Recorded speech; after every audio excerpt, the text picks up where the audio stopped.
everybody. Welcome. We are going to be talking about nature spirits. And we are here with DeAnna, who's quite an expert on nature spirits. In fact, she used to have a fairy garden business, which is really sort of exciting. So, hi, welcome, DeAnna. How are you? I'm good. I'm glad to be online with you, Nikki. Can't wait to talk about whatever you want to hear about. So ask away. Superb. Well, we'll have a little bit of a discussion on nature spirits and things and what they actually are. So what do you think, for you, if I say to you nature spirits, what does that mean for you? Well, since you mentioned my business as well, or at least my former business, what I went by when it came to creating fairy gardens, nature spirit gardens, and so on, was what they meant to other people. Now, what they mean to me is light beings and protectors of our planet Earth. So sometimes you'll hear them called elementals, sometimes even, some people, and I am included, believe that nature spirits are basically like little angels. So, like you have your archangels, you have your other level angels, as many blades of grass, there are angels. And so to me, that understanding goes into nature spirits. I think of them as little angels, really. My company was called Angel Gardens. And yes, we did make fairy gardens, but I based that on beliefs of people themselves, their own spiritual and religious beliefs. So it doesn't matter what I think. Okay, basically, so for the people who are less into this sort of thing, basically, we all believe that, or most people believe that there are energies around, okay, and people see energies based on your experience. So, Right. say for example, you or I were looking at an energy, we might actually see it in different forms because we can't conceptualize what it really is. We put into our mind what we think it looks like.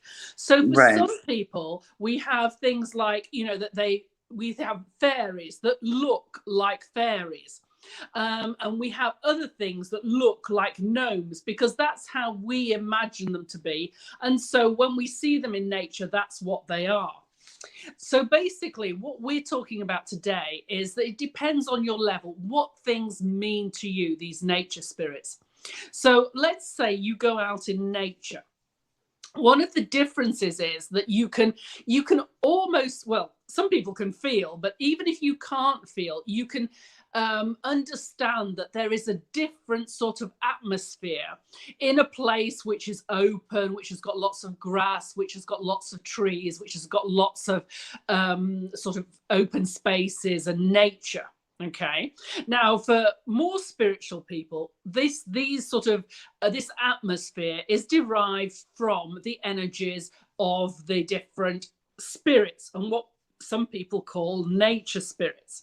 So some people can actually see these sort of types of spirits. And so DeAnna is one of these people who can actually see these types of spirits. And but you don't have to believe that they actually exist to understand that there is something different. The atmosphere is different when you are out at nature and when you're not. So DeAnna, what are the sort of things that you've personally seen that somebody who was less spiritual would sort of understand as a certain atmosphere? What are the type of physical things that you've seen? Well, first off, Nikki, I wanted to just compliment you on explaining and articulating that, because when I did workshops and teach people how to find the nature spirits, how to see them, how to hear them, so on, that was something, that you're right. People see and hear the light beings and understand them based on their own level of spirituality and understanding. So yes, I see angels, I see nature spirits, I see aura. That is a gift that I have. I hear them also. So Yeah. I can tell you of my first experience when I very first saw it. I was, young in my 20s. And I really wanted to see an elf, not a fairy, an elf. Okay. And I had 280 acres of woodland that I could walk around freely at night, day, anything. And I knew the paths well. So I walked in the night, oftentimes when a full moon, and I was seeking to, see and talk to an elf. I knew they were there, you know? So I really wanted. And so one night I was exhausted. I sat by these rocks. They're called elephant rocks with a lot of lichen on them. They're beautiful giant rocks in the Ozark Mountains. And next thing I know, this elf pops up and says, "Well, here I am. What do you want to know?" Like just plain simple. Do you know Absolutely, something? because sorry, should I just butt in? Yeah, because one of the things that if you want to see these nature spirits, you must ask. Okay. Yes. And sometimes people who have seen them feel very blessed. You have to be in the right energy space to be able to see them. You also have to be in a space that sort of that's very special. I've got this ecotouristic village in central Italy, and we have a lot of nature spirits around there because Right. the actual village is overlooked by the Church of the Mother Mary. So it's a very, very spiritual place, and you can actually ask to see them. It's not that you're always going to see them, but you can ask, and they will often appear. I mean, I know that that's what happened with Monica when she came, because before Mhm. she came to the Abruzzo Borgo, she never actually saw them until then. She did when she did come to the Abruzzo Borgo. She actually saw them, so they do exist. Anyway, back to you, DeAnna. Exactly, Nikki. And you mentioned sacred space, the Mother Mary being present there with the church and so on, and the, Abruzzo Borgo and the location. Now, what I used to teach and what I can still teach actually when we created the gardens is that we can create our own sacred spaces, much like what is called some of the sacred sites on this planet. You understand what I'm saying? Yeah, we're creating minor ones and smaller ones. We create fairy gardens, hoping that the fairies, the nature spirits, will come. You see? Uh, Absolutely, yeah. Well, that's what where your you're business talking is to about create. Abruzzo Borgo, they are much easier because that's already a sacred site. It's already blessed by the Mother Mary. It's already got so many things in place that our planet, every place on the earth could have that. It used to have that. And now we have to create that in working with nature, the nature spirits, the angels, the UFOs for that matter, the orbs. I noticed that you take a lot of photos and there's so many orbs. I've seen some of the work that just taking pictures of that magical place of Abruzzo Borgo. I'm so looking forward to visiting Abruzzo Borgo because I know that I know just by looking at the photos, I know, the expressions that you show off. I can see it in the photos. I can see it in the videos, which is unusual to me. I've always felt like I had to actually be present on the on the land mass itself. But now with all this coronavirus, I'm actually beginning to understand that I can see and feel them through the internet. So now I'm saying, well, sometimes I joke around, especially around St. Patrick's Day, where, you have the leprechauns and, all these fantasy creatures, so to speak, mythological, if you will, but storybooks. Why are there so many stories about these magical creatures if they did not exist? There's artwork, There's Absolutely. so many people wanting to create fairy gardens, so many people that don't see but want to, Yeah, because so yeah, absolutely. it, Because in the Abruzzo Borgo, we've got this eco park that we're actually going to change into a fairy sort of garden type park for spirits and exactly. so yeah, if people, we're actually going to be doing that in March and April. So we're actually going to allow certain people to come over free of charge, and we're going to create this magical space, which is really good. Hi, Sherry. And so that is going to be really exciting and really gorgeous.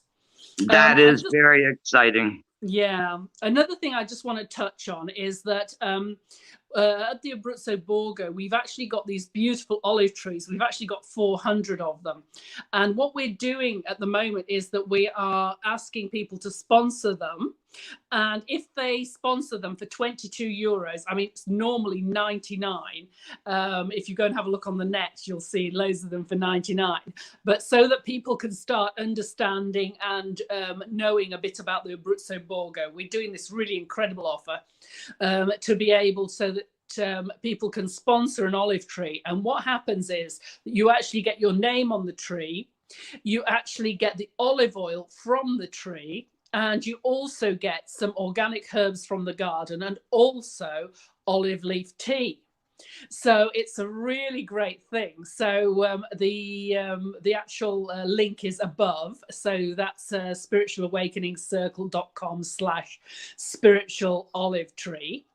And that's really, really sort of interesting and exciting. And people can also come over and oh, Sherry, yes, Sherry's got one. So she's actually got her own tree now. Thank you, Sherry.